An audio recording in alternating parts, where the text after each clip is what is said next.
Gentlemen, thank you all for coming. Thank you all for listening. I know my presentation is the last one. I know this may be hard for you, but I will not take more than 7 minutes of your time. I ask you to listen to me very carefully. But before I start, I want to ask you one simple thing.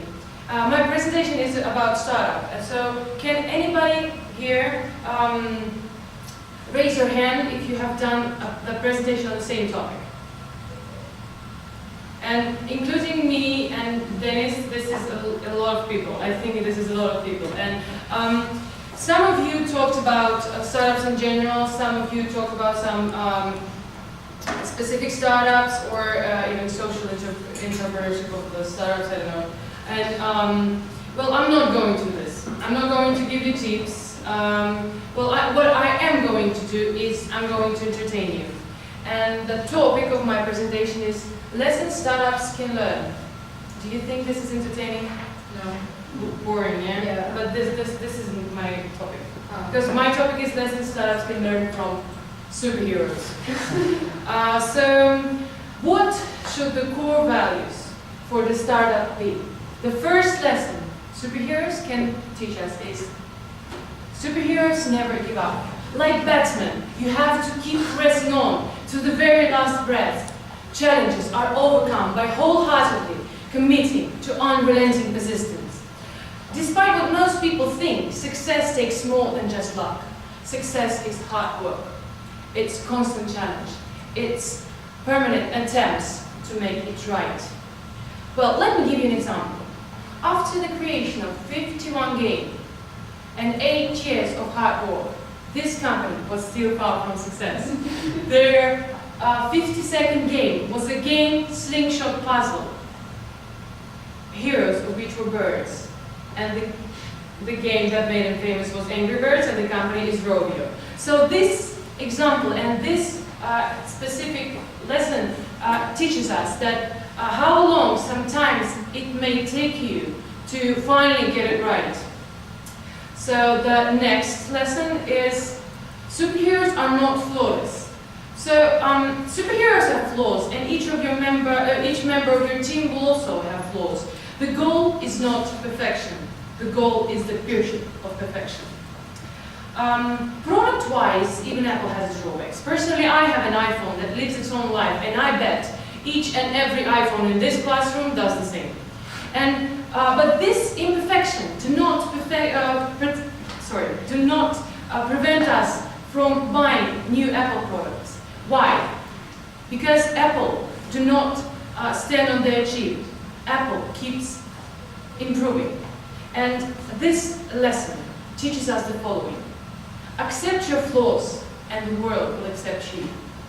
The third lesson is superheroes do not seek glory. They get it anyway. There is no glory for superheroes to save the girl from the burning house. They do it because it's right. So, startups, do it not because you want attention. Do it because you want to do it. I hope you all agree that key point here is passion. I think some people get inspired to launch a startup because of its potential rewards. But launching a successful business starts with a passionate idea and a passion to solve a problem. Well, let me give you an example. In 1979, Don Fisher, the founder of Gap, couldn't find jeans that would fit him. After a long search, he decided to build his own company that would sell jeans of all kinds and styles for only $7. Gap first proposed the idea of a specialized retail trade with a wide range and low prices. By simply wanting to expand the range of jeans, this company grew into an empire. So, they wanted to help people. They got their glory. This drives me to the fourth lesson. Superheroes help others. Superheroes help people by solving their problems. So, startup should not be assessed with itself, but with how they're going to help other people with solving their issues. Focusing on the customer makes a company more resilient, says Jeff Bezos, the founder of Amazon. At Amazon, there is a common line of thinking.